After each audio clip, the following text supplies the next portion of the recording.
천년왕국이라 그러면은 이제 기독교인들에게는 굉장히 어색한 용어가 되어 있습니다. 이 용어를 사용하면은 마치 여호와 증인의 왕국회관 같은 이미지가 강하기 때문이죠. 그러나 이런 현상은 이제 사탄의 물타기에 노란한 이런 어설픈 선입견으로 무작정 무시할 그런 가벼운 주제가 아니기 때문에 신앙적 묵상을 거쳐서 우리의 신앙 체계 속에 잘 정착시켜야 하는 것입니다.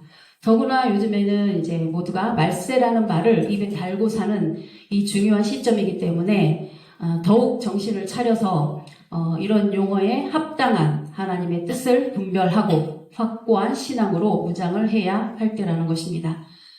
그래서 오늘은 먼저 천년왕국이라는 용어의 성경적 배경을 살펴보자면 성경에 천년왕국이라는 용어 자체가 나오는 건 없지만 천년왕국의 배경이 되는 이야기는 계시록 20장 1절부터 6절에 나오는 말씀에서 기원하는 겁니다. 본문을 잘 보시면은 여기서는 먼저 집중해야 할 용어는 옛뱀이라는 용어인 거예요. 옛뱀. 이 옛뱀은 에덴 동산에서부터 아담과 하와를 미혹했던 그 뱀을 말하는 거죠. 이 옛뱀이라고 불리는 사탄을 결박하여 1000년 동안 무적행에 던져 가두게 되면서 천년 왕국의 발판이 마련되는 것입니다. 그리고 그 1000년 동안에 예수님께서 오셔서 순교자들과 함께 첫째 부활을 이루시고 그들이 함께 1000년 동안 왕으로서 중심 역할을 하게 되는 것입니다. 이 시기는 그야말로 예수님께서 오셔서 직접 통치하시는 시간이기 때문에 예수님의 왕국이라고도 할 수 있는 것입니다. 이 예수님의 왕국은 예수님께서 십자가에 달려서 돌아가실 때에 십자가상에서 우편 강도가 예수님에게 말하기를 당신의 나라에 임하실 때에 나를 기억하소서라고 말했던 그 당신의 나라에 해당하는 것이기도 한 것입니다. 그리고 이 본문을 잘 살펴보시면은 이 천년 왕국이라는 이 역사는 알고 보면은 아담이 선악과를 따먹고 범죄함으로 인해 그때로부터 이미 에덴 동산을 무너뜨린 그 옛뱀을 잡아서 원수를 갚고야 말겠다고 하신 그 유서 깊은 영혼이 담긴 그 하나님의 영혼이 담긴 프로젝트라는 것을 알 수가 있는 거예요. 창세기 3장 15절에서는 뱀의 후손과 여자의 후손이 원수가 되어서 싸우는데 이 여자의 후손으로 오신 예수님이 그 하나님의 원수인 이 뱀의 머리를 밟을 것을 예고하신 것도 바로 이런 맥락인 것이었던 거죠. 그래서 이 천년 왕국은 에덴 동산에서 못다 이루신 하나님의 창조 목적을 다시금 완성시키려 하신다는 근본적인 입장에서 보셔야 천년 왕국을 제대로 이해할 수 있게 되는 것입니다. 그러니까 이 천년 왕국에 대한 교리는 그냥 생뚱맞은 이벤트 정도로 가볍게 우리 인간들의 입장에 따라서 그냥 있어도 되고 없어도 되는 그런 막연한 가볍게 넘기면 안 되는 것이라는 것을 반드시 인식을 하셔야 된다는 것입니다. 자, 그리고 이 천년 왕국에서의 주역은 정말 그저 그렇고 그런 사람들에 의해서 적당히 꾸려지는 그런 나라가 아니라 가인에게 맞아 죽은 아벨로부터 해서 6000년 동안 모아오신 그 순교자들을 부활을 시켜 그 천년 왕국의 왕이라는 직함으로 그야말로 나라를 상속해주는 거대한 구속사적인 완결점을 이루는 것이기 때문에 하나님의 구속사적인 맥락에서도 너무나 중요한 사건이라는 것입니다. 사실 여기서 왕이라고 한 것은 단지 정치적인 관점의 왕이라기보다는 이사야 65장의 말씀처럼 포도원을 재배하는 참 교회의 목자들을 의미하는 것이겠죠. 그러니까 여기서 이 교회가 확장이 되면 이스라엘이나 이란 같은 나라처럼 나라 전체가 하나님의 신정 국가로 완성되는 것으로도 생각할 수 있겠죠. 그러나 이런 거대한 하나님의 역사도 시작은 너무나 미약하게 시작하기 때문에 처음에는 사람들이 잘 못 알아보는 현상이 생기는 것입니다. 예수님께서 오셔서 구약시대를 종결짓고 새로운 신약시대를 시작하는 것도 처음에는 예수님 혼자 몸으로 시작하셨잖아요. 그러나 그 이후로는 세계적인 규모를 이룬 것처럼 이 천년왕국의 역사도 그렇게 진행이 될 것입니다. 지금의 기독교인들은 이 천년왕국이라는 이 말의 신비감 때문에 이 천년왕국에 대한 실제적인 상황에 대해서 지나치게 오해를 하는 경향이 많은데, 이런 애매한 지식 자체가 사탄의 물타기에 노란한 결과물들인 것이죠. 자, 이런 왜곡된 선입견적인 지식은 참 진리를 받아들이는 데는 참으로 독이 되는 요소가 되는 것일 겁니다. 스가랴 4장 10절을 보시면은 이 재림의 역사를 처음에는 사람들이 못 알아보고 작은 일의 날이라고 멸시를 한다는 것입니다. 그렇지만 결국은 큰 산들이 이 수룹바벨 앞에서 평지가 될 것이라고 하시는 것도 같은 맥락인 겁니다. 다니엘서 2장에서도 보면은 산에서 뜨인 보잘것없는 돌 하나가 날아와서 그 크나큰 바벨론 신상을 무너뜨린다는 것도 같은 맥락인 거죠. 그리고 또 꼬맹이 다윗이 작은 물맷돌을 가지고 저 거대한 골리앗을 무너뜨린 것과 겹치는 그림이기도 한 것입니다. 그렇기 때문에 이 천년 왕국에 대해 엉뚱한 환상을 가지고 있으면 결코 천년 왕국의 실체를 만날 수 없게 된다는 사실을 명심하셔야 될 것입니다. 이 천년 왕국의 역사를 더 위협하는 교리가 있는데, 그것은 바로 무천년주의자들인 것입니다. 오늘날 대세가 되어 있는 이 무천년주의자들은 이 천년 왕국이 따로 존재하지 않는다고 말하고 있는 거죠. 거기에 대한 답변으로 이 천년 왕국이 왜 반드시 있어야만 하는지에 대해서 율법적인 근거로 말씀을 한 번 더 강조드리겠습니다. 이것에 대해서는 이미 앞 시간에도 말씀을 드렸는데, 이 천년 왕국이 너무나 중요한 것이기 때문에 창세기 1장 2장에서부터 그 서막을 열고 있는 것입니다. 그것은 바로 6일간의 창조 이후에 제7일에 안식의 법을 주신 거죠. 네. 거기서 유래하여 십계명에도 나타난 것이고, 또 나아가서는 안식일 율법을 더 심화 확장시켜 율법으로는 오순절과 안식년, 희년의 율법을 주신 거죠. 모두 안식의 법에 속하는 것인 겁니다. 네, 오순절은 안식일이 7번 쌓여 나타나는 율법인 거고, 또 그것을 확장해서 매 7년마다 찾아오는 안식년이 있고, 그 안식년이 7번씩 반복될 때마다 희년이 생기는 거 아닙니까? 그러니까 성경 어떤 율법 중에서 이렇게 반복적으로 강조하여 확장시켜간 율법이나 계명이 있습니까?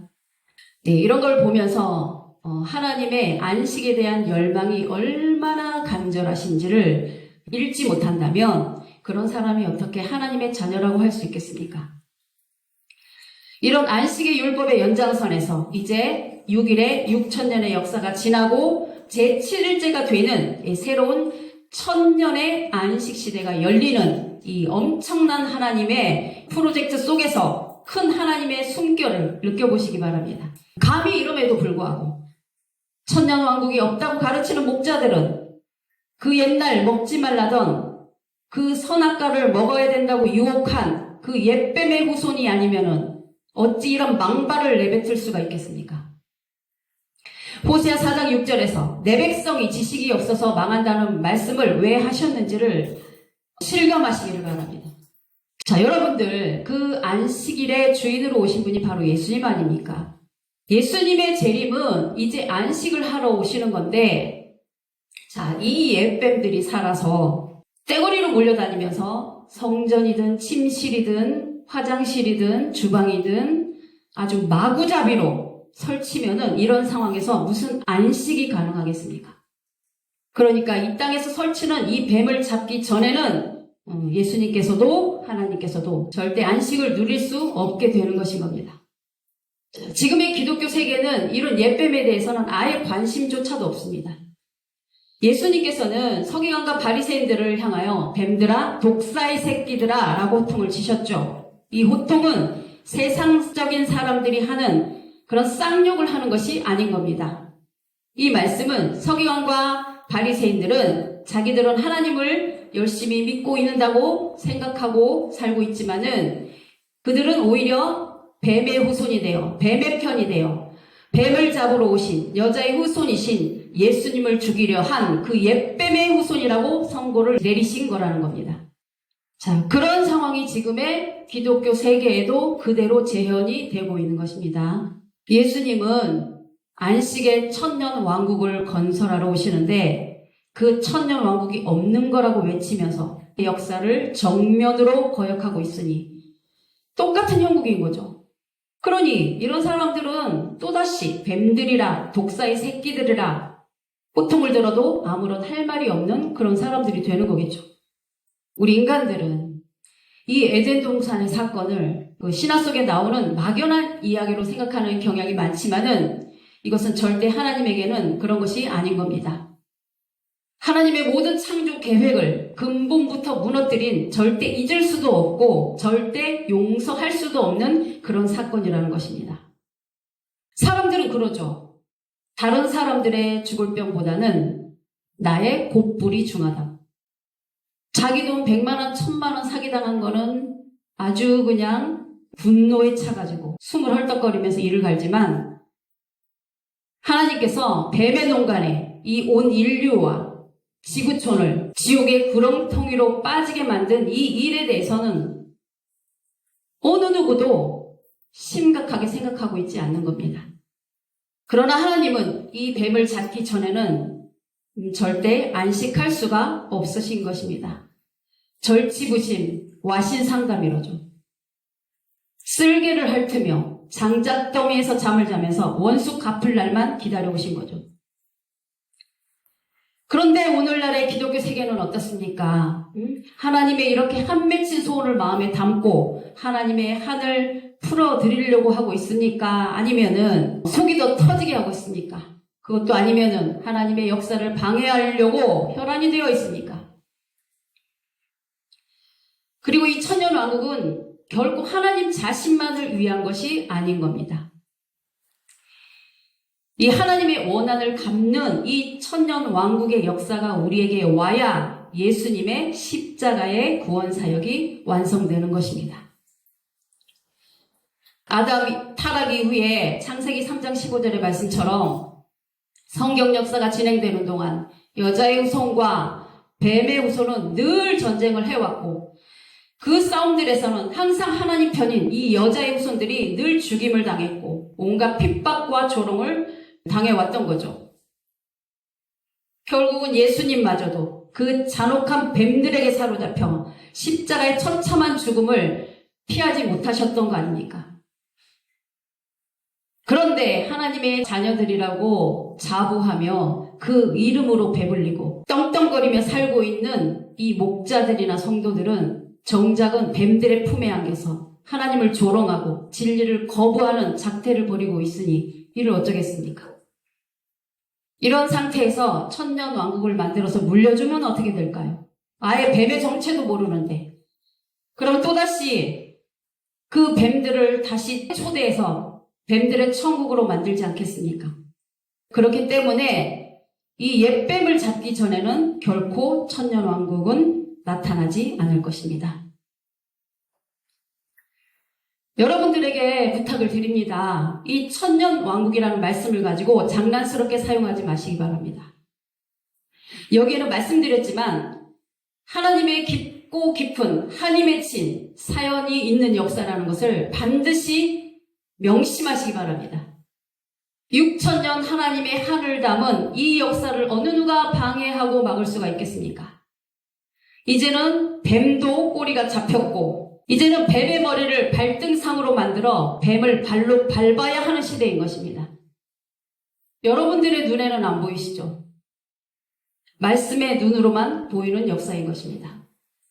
계시록이라는 책은 이 옛뱀을 잡는 과정을 예언을 해놓은 책인데 12장에서는 해입은 여자에게서 웬 남자아이가 출현을 하는데 그곳에 이 옛뱀이 나타나고 이 옛뱀이 땅으로 내어 쫓긴다는 말씀도 나오고 그것이 20장에서는 무적행으로 내어 쫓기는 사건으로 연결이 되는데 이런 복잡한 내용들까지 세세하게 설명드리지 못하니까 이에 대해서는 별도 계시록 강의를 통해서 공부를 계속 해 나가시기를 바라겠습니다. 부디 하나님의 기나긴 수건 사업을 말씀을 통해 깨달으시고 이제 더 이상 하나님의 속을 태우는 사람이 되지 마시고 하나님의 속을 시원케 해드릴 수 있는 충성된 하나님의 종들이 되셔서 그 안식의 세계에서 주시려는 모든 축복을 남김없이 누리는 여러분들이 되기를 바라면서 말씀을 마치도록 하겠습니다.